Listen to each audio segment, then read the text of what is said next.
and welcome to Ark and Dove Presbyterian Church in Odenton, Maryland. I'm Ellen Makar, your host for the lobby for today. Today, we'll hear all about the life and ministry of the church, plus we will catch up on this fall's stewardship campaign just in time for today, which is Dedication Sunday.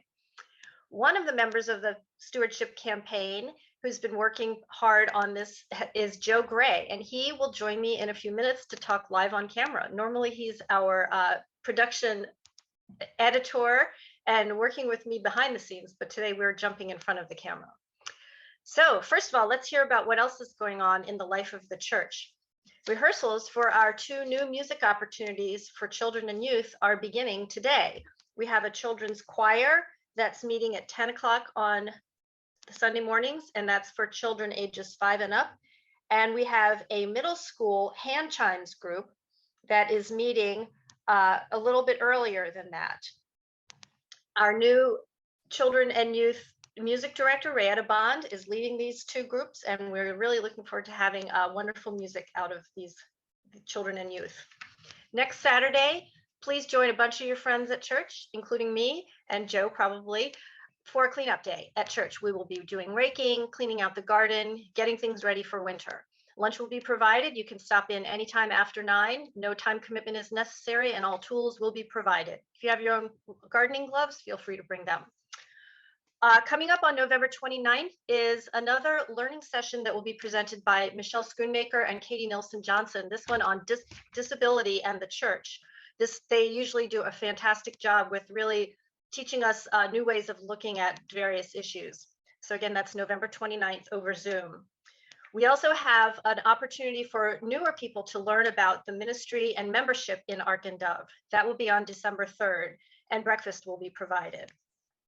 Are you wondering what happened with winter relief? Well, it has not really gotten back to operating the same way that it did before the pandemic. It's gradually getting back, and some of our sister churches are hosting homeless people during a week of the cold weather months. We were not able to host a group this year, but we have offered to help other churches that are hosting. And one of those churches is in Severna Park and has asked for our help the week of November 21st through 27th with various things such as helping with meals or helping with fellowship time. There's a sign up genius link in the archive, or you can ask Debbie Saylor for more details. Coming up on November 30th, we're having another Equipping the Saints class. This one is on the spiritual gifts inventory. We're asking that you take the spiritual gifts inventory, which the link can be found in the archive, before you come to the class. And this is a series of questions that will help you discern where are your spiritual gifts? Where can you use what comes naturally to you to help grow your faith and work in the church in the most successful way for you and for what you're trying to do. The class will help you interpret this inventory and explain what these different gifts are. And it comes with dinner. That's always a very nice part of the Equipping the Saints series. So again, that's on November 30th, and information on how to register and how to take the inventory is in the archive. And now I'm happy to talk about our stewardship campaign with Joe Gray. Hi, Ellen. How you doing? Good. How are you? Isn't this fun to be on camera for once? Not really, but I'm here. So we'll survive. Yeah. All right. So we're here to talk about the stewardship campaign from this fall. The theme has been renewed in God. The theme still is renewed in God. How did this theme come to happen?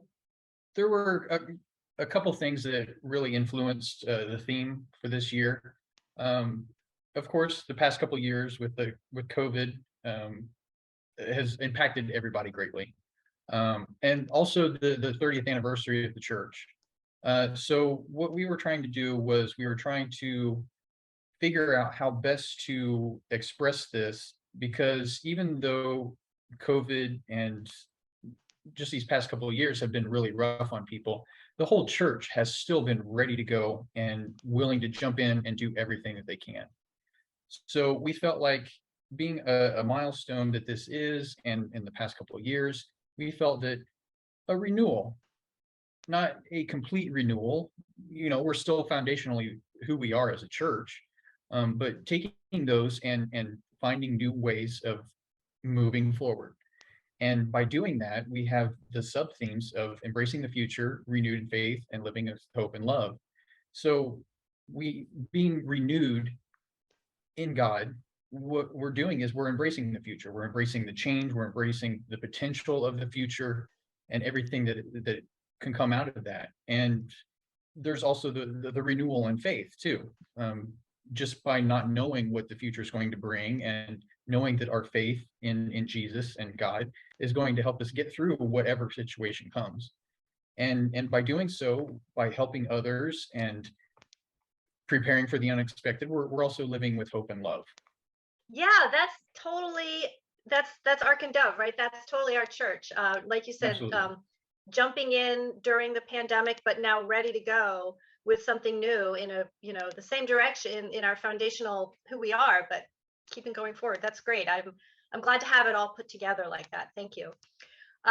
So during the course of the campaign, we've seen some videos from at least 3 people that I remember that we shared the videos during the worship services, and they explained their experience at Ark and Dove and how the theme of renewed in God impacts them.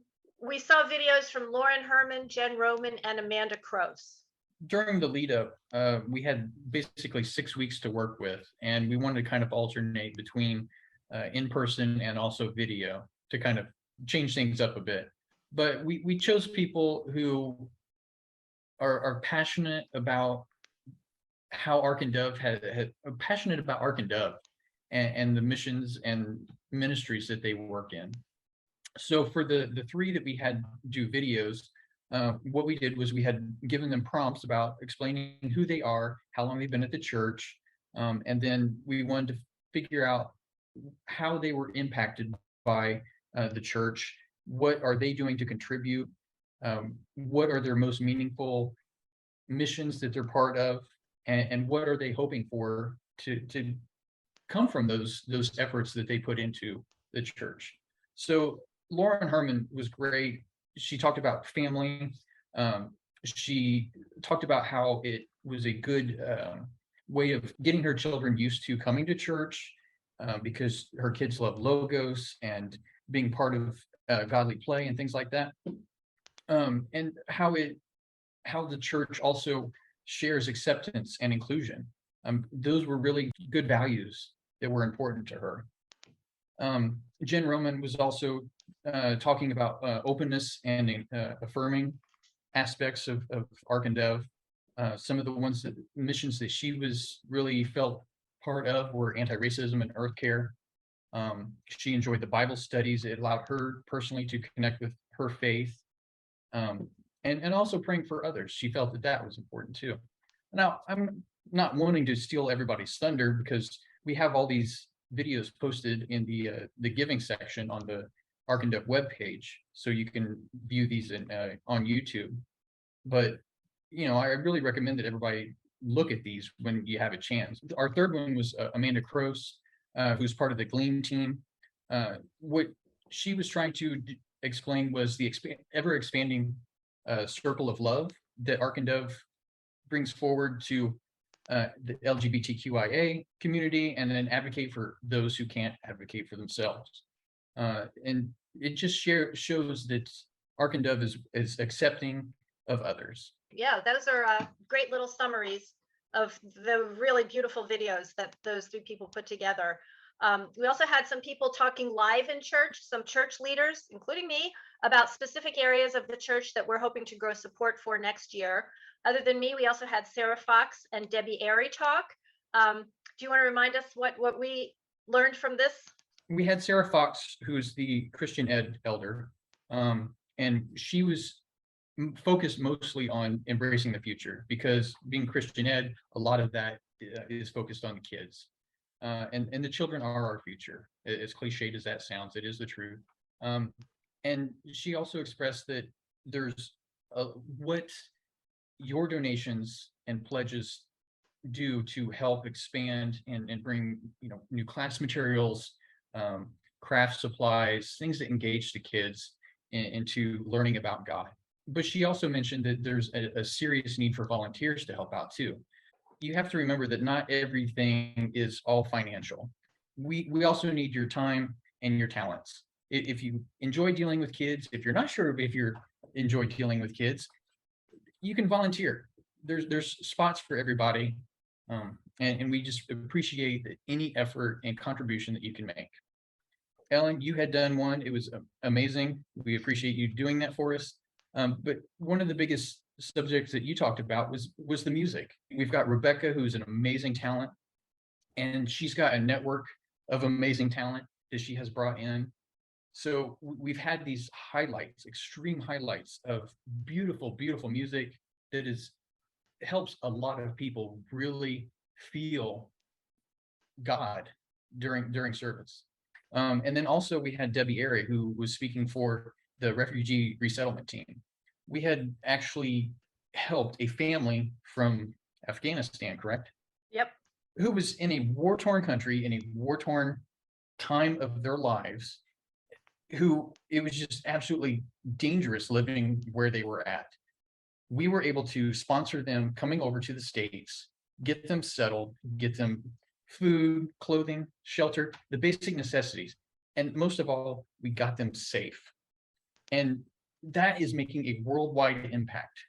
And it's just amazing to think about that, even though it's just one family, it's really making a huge difference.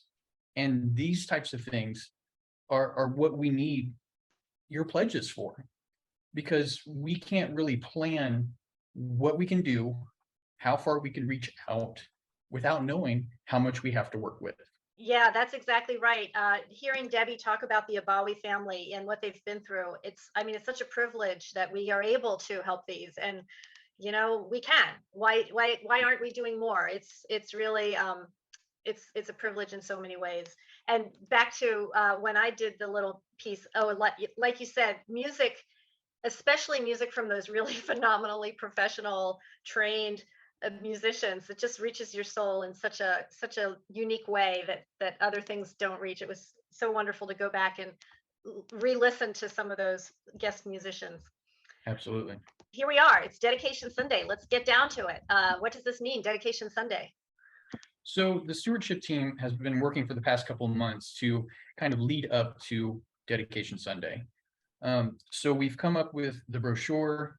Hopefully everybody has gotten it already, that you've read it, and then prayerfully consider how much you're wanting and willing to give to the church regularly this year.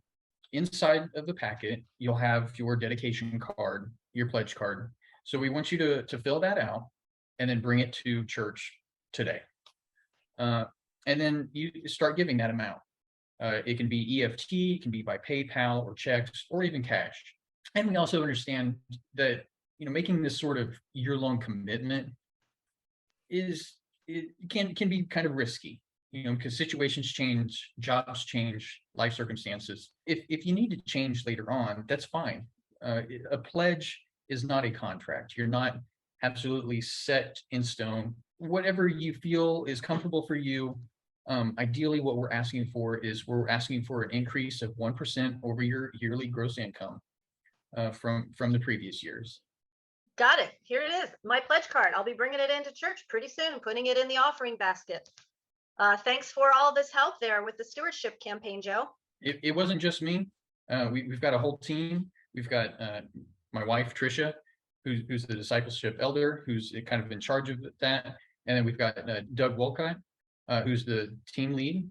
And then we've got Bob and Shirley Fuller. And then we've got Karen Dodson also. So it's definitely not just me. It is a team, and every mission element within the church is made up of teams. And the larger the teams, the better and more effective we can be. That's for sure. So I'll be sure to thank all of those people next time I see them. And it sounds like you probably had a fun time working together, because those are all fun people, aren't they? Yes, very fun.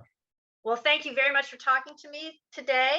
I've had fun being in front of the camera, and I think you did great. I don't know why we're always behind it, but it worked fine. I enjoy working with you, Ellen. I don't know about in front of the camera or not. Well, we'll see. To everyone else watching out there, stay tuned, because the live stream worship service begins right now.